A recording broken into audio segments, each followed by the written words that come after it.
Hello student, welcome to online class. मैं Anita Sharma class second को chapter number 10 दयालु सिद्धार्थ पढ़ा रही थी। इसको हम वापस इस कहानी को एक बार फिर से देखते हैं। कपिल वस्तु में एक राजा थे जिनका नाम शुद्धोधन था। वह एक योद्धा, वीर तथा न्यायप्रिय राजा थे। उनका केवल एक ही पुत्र था जिसका नाम सिद्धार्थ था। सिद्धार्थ बचपन से ही बड़ा दयालु और परोपकारी था। परोपकारी का मतलब होता है कि दूसरों का भला करने वाला, और दयालु का मतलब सब पे दया करने वाला। किसी को भी कष्ट देकर वह स्वयं दुखी हो जाता, यानी किसी को भी वो कष्ट में देखते थे तो वह स्वयं भी दुखी हो जाते थे। एक दिन की बात है, राजकुमार सिद्धार्थ बगीचे में टहल रहे थे, यानी घूम रहे थे। वह दिन बड़ा ही अच्छा था। चारों ओर बड़ा स्वच्छ यानी साफ सुथरा वातावरण था। आसमान बिल्कुल साफ था। ठंडी ठंडी हवा बह रही थी। राजकुमार का मन बड़ा प्रसन्न था। तभी अचानक एक घायल हंस आसमान से उसके चरणों यानी उसके पैरों के पास आकर गिर पड़ा। हंस के शरीर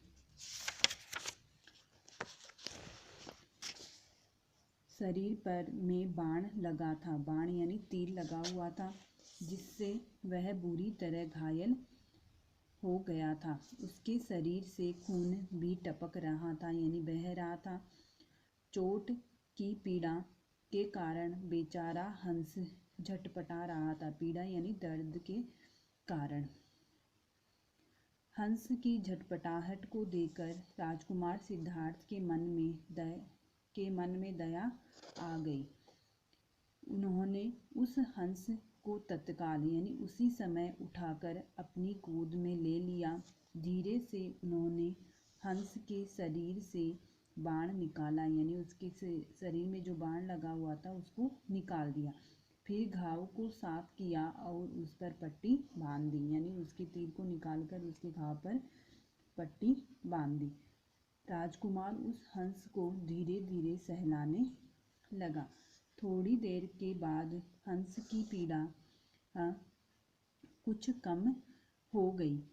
अब वह राजकुमार की गोद में प्रसन्न नजर आने लगा, यानी वह उस राजकुमार की गोद में यानी सिद्धार्थ की गोद में खुश लग रहा था। तभी कहीं से सिद्धार्थ का चचेरा भाई ये देवदत्त वहां आया। तभी उसका भाई, जो चचेरा भाई था, उसका जो कजन था, वो कौन, देवदत्त वहां आ जाता है। उसके हाथ में धनुष तथा कंधे पर तरकस था, यानी उसके हाथ में क्या था, धनुष था। और उसका जो तरकस मतलब होता है कि जिसमें बाण रखते हैं वो वाला, तो पीछे लटकाया हुआ रहता है जिसमें खूब सारे बाण होते हैं, वो तरकस होता है। उसने राजकुमार सिद्धार्थ से कहा, इस हंस को मैंने अपने तीर से मारा है, इसलिए यह मेरा शिकार है। इसे मुझे वापस कर दो। वो बोलता है कि इस हंस को मैंने तीर मारा है, इसका शिकार मैंने किया है, इसलिए इसको मुझे वापस दे दो। यह सुनकर राजकुमार सिद्धार्थ ने विनम्र होकर कहा, यह हंस मेरा है, मैंने इसके प्राण बचाए हैं। मैं तुम जैसे शिकारी को इसे नहीं सौंप सकता। इस पर देवदत्त ने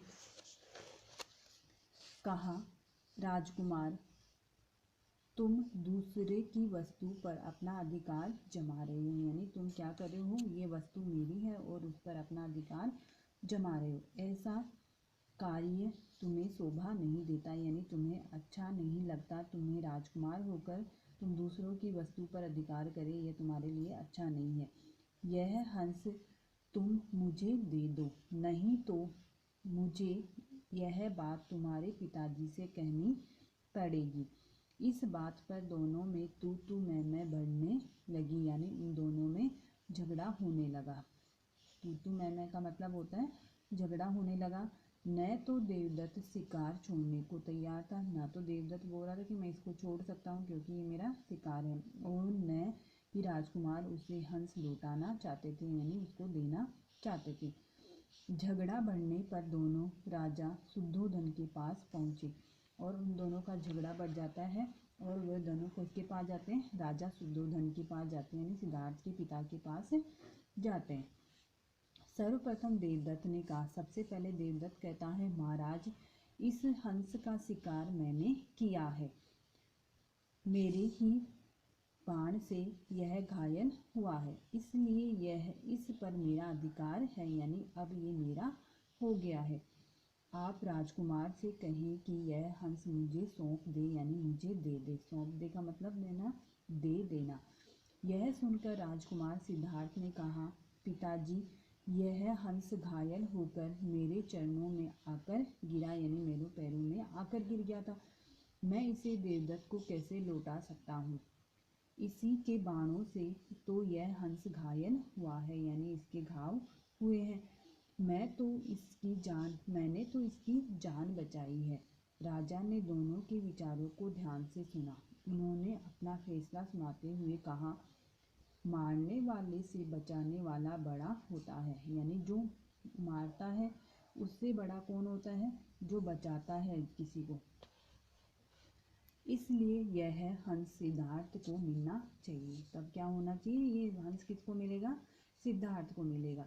फिर भी इस निर्णय को हंस पर छोड़ते हैं। तब राजा बोलते हैं कि ठीक है, ये जो निर्णय है उसको किस पे छोड़ते हैं, ये फैसला जो है वो किस पे, हंस पे छोड़ते हैं। वह जिसके साथ रहना चाहता है, यह हंस, इस हंस को दरबार में छोड़ दिया जाएगा, यानी पहले इस हंस को छोड़ देते हैं, ये इस दरबार में छोड़ देते हैं। एक तरफ धनुष बाण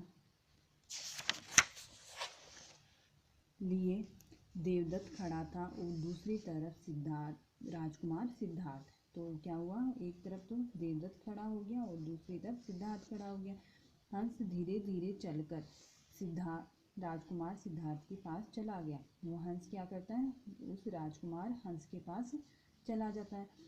क्यों, क्योंकि उसने उसकी जान बचाई थी, इसलिए उन्होंने उसे उठाकर अपनी गोद में ले लिया। बच्चों, यही राजकुमार आगे चलकर महात्मा बुद्ध के नाम से प्रसिद्ध हुए, यानी ये सिद्धार्थ ही आगे चलकर कौन बने, महात्मा बुद्ध बने थे। इस कहानी द्वारा हमें यह शिक्षा मिलती है कि हमें हमेशा किसी को भी कष्ट नहीं देना चाहिए और हमें अपने पक्षी हमारे पर्यावरण को स्वच्छ और सुंदर बनाते हैं, हमें अपने उसके से प्रेम करना चाहिए। उनका